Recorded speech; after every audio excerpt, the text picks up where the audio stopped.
Jake Morrison était au bord du gouffre. Son loyer était impayé, son estomac vide, et son rêve de devenir musicien semblait impossible. Mais alors qu'il jouait une dernière fois de la vieille guitare de son père sur Hollywood Boulevard, qu'un mystérieux inconnu s'arrêta pour l'écouter. Au moment où Jake leva les yeux, son cœur faillit s'arrêter. L'homme qui se tenait devant lui était Michael Jackson. Avant de commencer l'histoire, dites-nous dans quel coin du monde vous nous regardez aujourd'hui. Jake Morrison ne pouvait pas payer son loyer à nouveau. Il était assis à sa table de cuisine, les yeux fixés sur la dernière mise en demeure de son propriétaire, les mains tremblantes, 3 mois de retard. Jouer de la guitare dans les rues de Los Angeles ne rapportait plus assez d'argent, et son rêve de devenir musicien professionnel semblait plus lointain que jamais. « Jake, chérie, il faut que tu manges quelque chose », dit sa mère Sarah au téléphone. Elle appelait tous les jours maintenant, folle d'inquiétude pour son fils unique vivant seul dans la grande ville. « Pourquoi ne reviens-tu pas à Kansas ? Le magasin de musique recrute toujours des professeurs. » Jake se frotta les yeux fatigués. « Maman, je ne peux pas abandonner maintenant. Je suis là depuis 2 ans. Quelque chose doit arriver un jour. Mais tu galères tellement. Je l'entends dans ta voix. Tu ne manges pas correctement, n'est-ce pas ?» Elle avait raison. Son réfrigérateur était vide, sauf quelques vieux contenants de plats à emporter et une bouteille de ketchup à moitié pleine. Son dernier repas correct remontait à 3 jours lorsque sa voisine, Madame Rodriguez, lui avait apporté des restes de gratin. « Je vais bien, maman, je te le promets. Écoute, je dois y aller. Il est presque temps pour mon spot sur Hollywood Boulevard. » Après avoir raccroché, Jake prit son étui de guitare usé et sortit.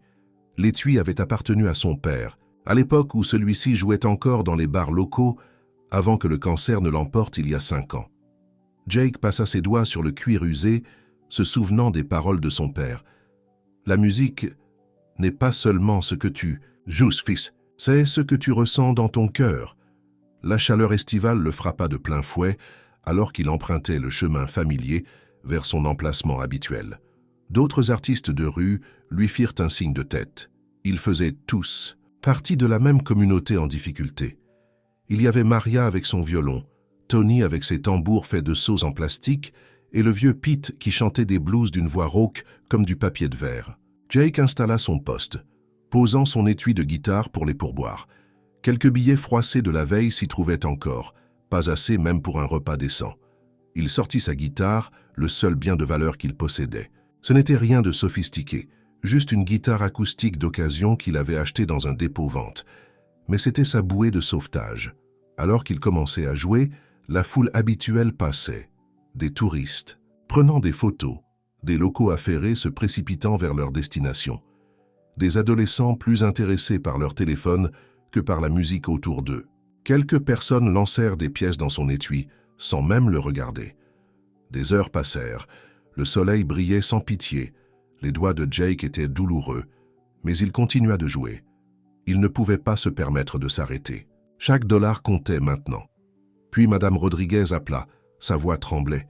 « Jake, je suis tellement désolé. Je viens de voir le gérant de l'immeuble afficher un avis d'expulsion sur ta porte. Tu as 3 jours. » La nouvelle le frappa comme un coup de poing dans l'estomac. 3 jours. Qu'allait-il faire? Où irait-il? Il pensa à la chambre d'amis de sa mère à Kansas, l'emploi au magasin de musique, la vie sûre et sécurisante qu'il aurait pu avoir. Mais l'idée d'abandonner son rêve lui donna envie de vomir. Alors que le soleil commençait à se coucher, Jake joua une dernière chanson, « Man in the Mirror ». C'était la préférée de son père et d'une certaine manière, cela le faisait toujours se sentir mieux. Sa voix portait par-dessus le bruit de la rue, brute d'émotion. « Je commence par l'homme dans le miroir, je lui demande de changer ses manières et aucun message n'aurait pu être plus clair. Si tu veux faire du monde un endroit meilleur, regarde-toi. Et ensuite fais un. » Jake Morrison était au bord du gouffre. Son loyer était impayé, son estomac vide, et son rêve de devenir musicien semblait impossible. Mais alors qu'il jouait une dernière fois de la vieille guitare de son père sur Hollywood Boulevard, un mystérieux inconnu s'arrêta pour l'écouter. Au moment où Jake leva les yeux, son cœur faillit s'arrêter. L'homme qui se tenait devant lui était Michael Jackson. Avant de commencer l'histoire, dites-nous dans quel coin du monde vous nous regardez aujourd'hui. Jake Morrison ne pouvait pas payer son loyer à nouveau. Il était assis à sa table de cuisine, les yeux fixés sur la dernière mise en demeure de son propriétaire, les mains tremblantes. 3 mois de retard. Jouer de la guitare dans les rues de Los Angeles ne rapportait plus assez d'argent, et son rêve de devenir musicien professionnel semblait plus lointain que jamais. « Jake, chérie, il faut que tu manges quelque chose », dit sa mère Sarah au téléphone. Elle appelait tous les jours maintenant, folle d'inquiétude pour son fils unique vivant seul dans la grande ville. « Pourquoi ne reviens-tu pas à Kansas? Le magasin de musique recrute toujours des professeurs. » Jake se frotta les yeux fatigué. « Maman, je ne peux pas abandonner maintenant. Je suis là depuis 2 ans. Quelque chose doit arriver un jour. »« Mais tu galères tellement, je l'entends dans ta voix. Tu ne manges pas correctement, n'est-ce pas ?» Elle avait raison. Son réfrigérateur était vide, sauf quelques vieux contenants de plats à emporter et une bouteille de ketchup à moitié pleine. Son dernier repas correct remontait à 3 jours, lorsque sa voisine, Madame Rodriguez, lui avait apporté des restes de gratin. « Je vais bien, maman, je te le promets. Écoute, je dois y aller. Il est presque temps pour mon spot sur Hollywood Boulevard. » Après avoir raccroché, Jake prit son étui de guitare usé et sortit. L'étui avait appartenu à son père, à l'époque où celui-ci jouait encore dans les bars locaux, avant que le cancer ne l'emporte il y a 5 ans. Jake passa ses doigts sur le cuir usé, se souvenant des paroles de son père. « La musique n'est pas seulement ce que tu joues, fils, c'est ce que tu ressens dans ton cœur. » La chaleur estivale le frappa de plein fouet alors qu'il empruntait le chemin familier vers son emplacement habituel. D'autres artistes de rue lui firent un signe de tête. Ils faisaient tous partie de la même communauté en difficulté. Il y avait Maria avec son violon, Tony avec ses tambours faits de seaux en plastique, et le vieux Pete qui chantait des blues d'une voix rauque comme du papier de verre. Jake installa son poste, posant son étui de guitare pour les pourboires. Quelques billets froissés de la veille s'y trouvaient encore, pas assez même pour un repas décent. Il sortit sa guitare, le seul bien de valeur qu'il possédait. Ce n'était rien de sophistiqué, juste une guitare acoustique d'occasion qu'il avait achetée dans un dépôt-vente, mais c'était sa bouée de sauvetage. Alors qu'il commençait à jouer, la foule habituelle passait. Des touristes, prenant des photos, des locaux affairés se précipitant vers leur destination, des adolescents plus intéressés par leur téléphone que par la musique autour d'eux. Quelques personnes lancèrent des pièces dans son étui, sans même le regarder. Des heures passèrent. Le soleil brillait sans pitié. Les doigts de Jake étaient douloureux, mais il continua de jouer. Il ne pouvait pas se permettre de s'arrêter. Chaque dollar comptait maintenant. Puis Madame Rodriguez appela. Sa voix tremblait. « Jake, je suis tellement désolé.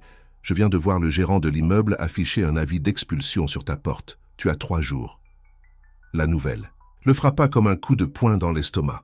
3 jours. Qu'allait-il faire? Où irait-il? Il pensa à la chambre d'amis de sa mère à Kansas, l'emploi au magasin de musique, la vie sûre et sécurisante qu'il aurait pu avoir, mais l'idée d'abandonner son rêve lui donna envie de vomir. Alors que le soleil commençait à se coucher, Jake joua une dernière chanson, Man in the Mirror. C'était la préférée de son père et d'une certaine manière, cela le faisait toujours se sentir mieux. Sa voix portait par-dessus le bruit de la rue, brute d'émotion. Je commence par l'homme dans le miroir, je lui demande de changer ses manières, et aucun message n'aurait pu être plus clair.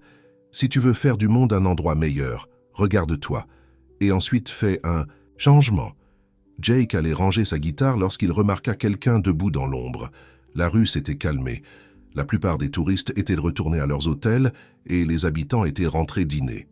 Mais cette personne était restée là, à écouter. Au début, Jake pensa que c'était peut-être le gérant de l'immeuble qui venait le harceler à nouveau pour le loyer. Mais il y avait quelque chose de différent chez cette personne, quelque chose dans sa façon de se tenir, dans sa façon de sembler osciller doucement au rythme de la musique. L'inconnu portait une veste noire, des lunettes de soleil foncées et un chapeau tiré bas sur le visage. Jake continua de jouer, ses doigts se déplaçant sur les cordes de sa vieille guitare, sa voix portant la mélodie de Man in the Mirror dans l'air du soir. Puis l'inconnu se rapprocha, et le cœur de Jake faillit s'arrêter. L'homme releva légèrement ses lunettes de soleil, et Jake vit ses yeux. Des yeux qu'il avait vus 1000 fois à la télévision, sur les pochettes d'albums, dans les clips vidéo. Des yeux qui appartenaient à nul autre que Michael Jackson lui-même. Les doigts de Jake trébuchèrent sur les cordes. Il faillit laisser tomber sa guitare. « N'arrête pas », dit Michael doucement. C'était magnifique. S'il te plaît, continue à jouer. Les mains de Jake tremblaient tellement qu'il pouvait à peine tenir le Mediator. Voici son idole, le roi de la pop, debout juste devant lui un mardi soir au hasard sur Hollywood Boulevard. J'ai une chanson que j'ai écrite, réussit à dire Jake, la voix tremblante. Voudriez-vous l'entendre? Michael sourit et hocha la tête. C'est exactement ce que je veux entendre. Jake prit une profonde inspiration et commença à jouer la chanson qu'il avait écrite après la mort de son père. Il ne l'avait jamais jouée pour personne auparavant. C'était trop personnel, trop brut. Mais quelque chose lui disait que c'était le moment qu'il attendait. Alors qu'il chantait, il oublia la vie d'expulsion. Oublia son réfrigérateur vide et sa mère inquiète. Oublia tout sauf la musique et l'histoire qu'il racontait à travers elle. Lorsqu'il eut terminé, il y eut un silence. Puis, Michael se mit à applaudir. « C'est ça dont je parle, » dit Michael en souriant. « C'est réel, c'est honnête. Dis-moi quelque chose. Qu'est-ce qui t'empêche de réussir dans ce métier ?» Jake rit nerveusement. « Tout. L'argent, les contacts, la chance. Je suis sur le point d'être expulsé de mon appartement. Je peux à peine me permettre de manger. » Michael resta silencieux un instant. Puis, il plongea la main dans sa poche et sortit une carte de visite. « Demain matin, 9 heures. Sois à cette adresse, ne sois pas en retard. » Jake regarda la carte. Il y avait l'adresse d'un studio d'enregistrement, l'un des plus célèbres de Los Angeles. « Je ne comprends pas, » dit Jake, la voix à peine un murmure. « Parfois, il suffit qu'une personne croie en toi, » dit Michael. « Ton père croyait en toi. Oui, je pouvais l'entendre dans cette chanson que tu as écrite. Maintenant, c'est mon tour. » Il plongea à nouveau la main dans sa poche et sortit une liasse de billets. « Cela devrait régler le problème. Du loyer. Considère cela comme une avance sur ton premier disque. » Jake regarda l'argent dans ses mains, assez pour couvrir ses arriérés de loyer et même plus. Ce ne pouvait pas être réel. De telles choses n'arrivaient pas dans la vraie vie. « Mais pourquoi ?» demanda Jake. « Pourquoi moi ?» Michael afficha son fameux sourire. « Parce qu'il y a 20 ans, quelqu'un a fait la même chose pour moi.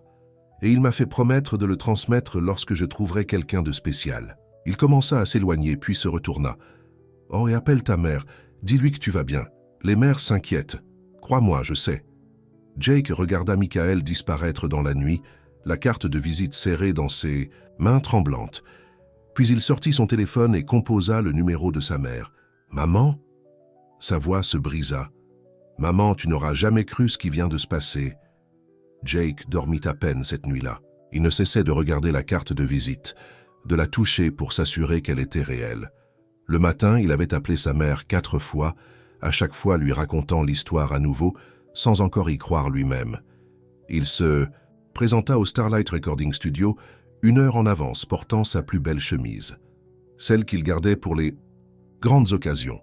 Ses mains transpiraient alors qu'il serrait son étui de guitare. Le gardien vérifia son nom sur une liste et hocha la tête. « Entrez, Monsieur Morrison. Ils vous attendent. » Le hall était plus chic que n'importe quel endroit où Jake était allé. Des disques d'or ornèrent les murs. Michael Jackson, Madonna, Bruce Springsteen, ses jambes étaient faibles. Qu'est-ce qu'il faisait là? Jake Morrison, une femme en tailleur pantalon élégante, s'approcha de lui. « Je suis Linda Carter, directrice du studio. Michael m'a appelé personnellement à votre sujet. » Elle le regarda de haut en bas, fronçant légèrement les sourcils. « Bien que je doive dire que c'est inhabituel. » Avant que Jake ne puisse répondre, une voix familière s'écria. « Linda, est-ce que c'est ma nouvelle star ?» Michael Jackson entra, vêtu d'une veste rouge et d'un sourire éclatant. Il donna à Jake une accolade comme s'ils étaient de vieux amis. Prêt à faire de la magie? Mais Linda tira Michael de côté. Jake ne put pas entendre tout ce qu'il disait, mais il capta des bribes. Ce n'est pas comme ça que nous procédons habituellement. Et aucune expérience. Et perte de temps en studio. Le cœur de Jake s'affaissa. Bien sûr, c'était trop beau pour être vrai. Puis la voix de Michael s'éleva. « Linda, lorsque Berry Gordy a découvert les Jackson 5, nous jouions aussi dans les rues. Parfois, le talent n'arrive pas dans un bel emballage avec un diplôme chic. Donne une chance aux gamins. » Linda soupira mais hocha la tête. « Très bien. Une journée de temps de studio. C'est tout ce que je peux offrir. » Jake passa l'heure suivante à rencontrer les musiciens du studio, des professionnels qui avaient joué avec certains des plus grands noms de la musique. Ils avaient tous le même regard dans les yeux. Que faisait ce gamin de la rue ici? Écoutons ce que tu as, dit Tom, le guitariste principal, son ton laissant clairement entendre qu'il ne s'attendait pas à grand-chose. Jake sortit sa guitare, les mains tremblant tellement qu'il pouvait à peine l'accorder. Il commença à jouer sa chanson, celle sur son père, mais il continua de faire des erreurs. Sa voix se brisa. Tout allait mal. « D'accord, arrête, » dit Tom après une minute. « Écoute, gamin, ce n'est pas une soirée micro, ouvert. C'est un studio professionnel. Peut-être que tu n'es pas prêt pour... » Tout le monde dehors, la voix de Michael coupa la tension. Sauf Jake. Les musiciens sortirent, laissant Jake seul avec Michael. « Je suis désolé, » dit Jake, réprimant ses larmes. « Je te fais perdre ton temps. Ils ont raison. Je n'ai pas ma place ici. » Michael s'assit à côté de lui. « Tu sais quelle est la partie la plus difficile pour réussir dans ce métier? Ce n'est pas le talent. Ce ne sont pas les chansons.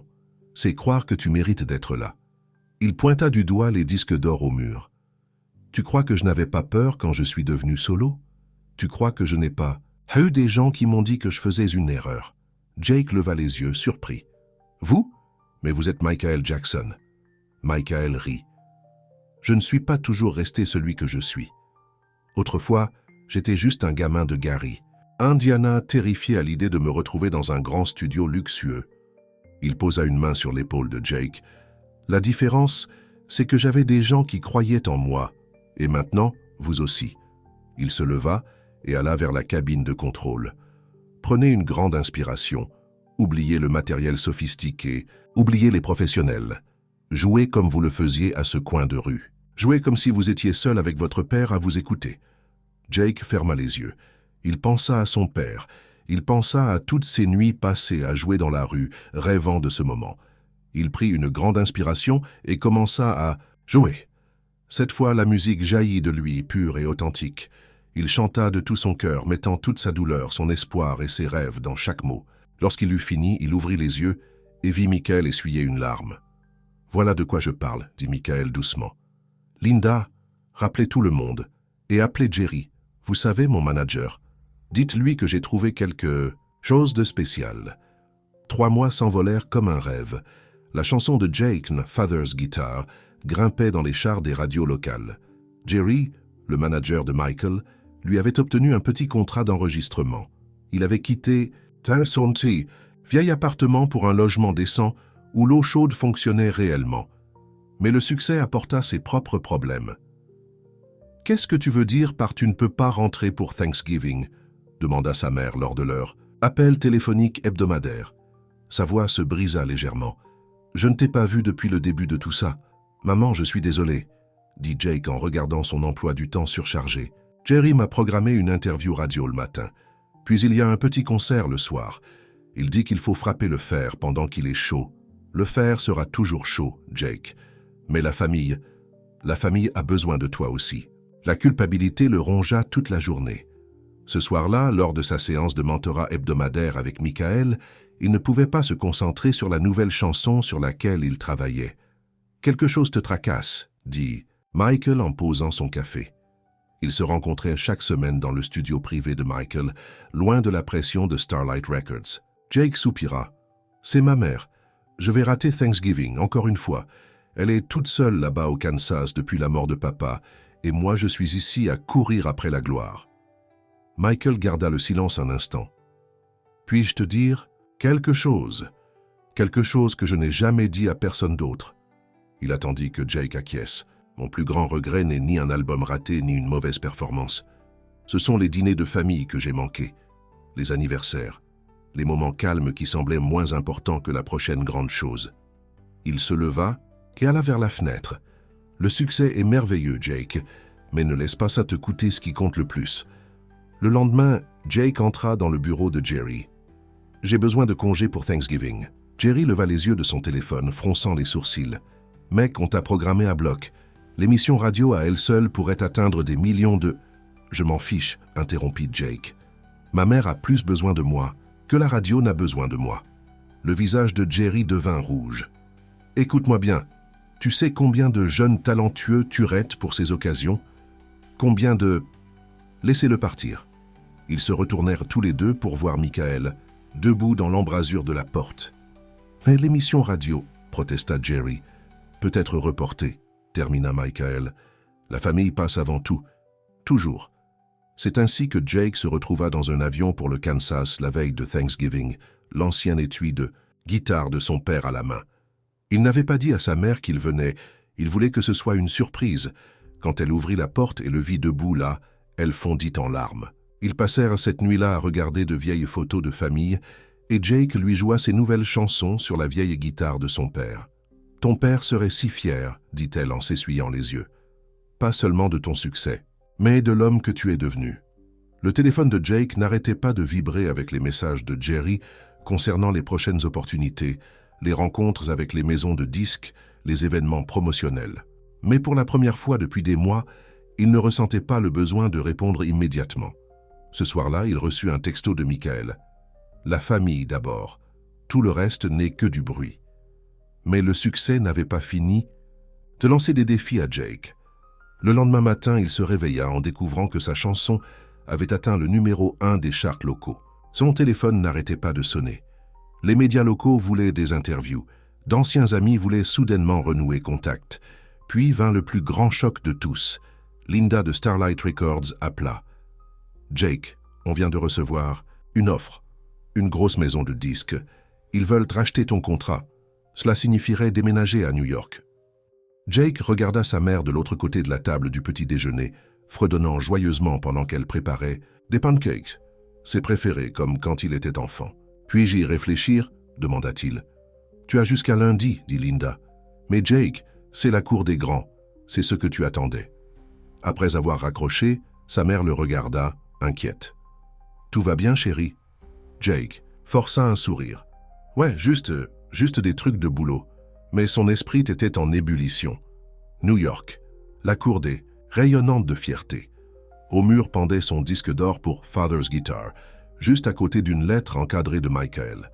La chanson est devenue un succès, non pas parce qu'elle a été enregistrée à New York, mais parce qu'elle venait du cœur. Jake utilisa le studio pour aider d'autres musiciens de rue, leur donnant la même chance que Michael lui avait donnée. Certains ont réussi, d'autres non, mais ils ont tous eu leur chance. Chaque Thanksgiving, la mère de Jake préparait le dîner pour tous, les musiciens, le personnel du studio, même Linda et Jerry, qui avaient finalement accepté la décision de Jake. Ils se rassemblaient autour de sa table, partageant des histoires et des chansons, créant un nouveau type de famille. Et parfois, les soirs tranquilles, Jake s'asseyait sur sa véranda avec la vieille guitare de son père, jouant « Man in the Mirror », la même chanson qui avait changé sa vie, ce soir-là sur Hollywood Boulevard. Il penserait à Michael, à son père, à tous les rebondissements qu'il avait menés jusqu'ici. Le succès, il l'avait appris, ne dépendait pas de l'endroit où vous faisiez votre musique. Il dépendait de pour qui vous la faisiez et avec qui vous la partagiez. Et chaque fois qu'un nouveau musicien entrait dans son studio, nerveux et effrayé comme il l'avait été autrefois, Jake sourirait et dirait les mots que Michael lui avait autrefois dit. Parfois, il suffit qu'une personne croie en vous.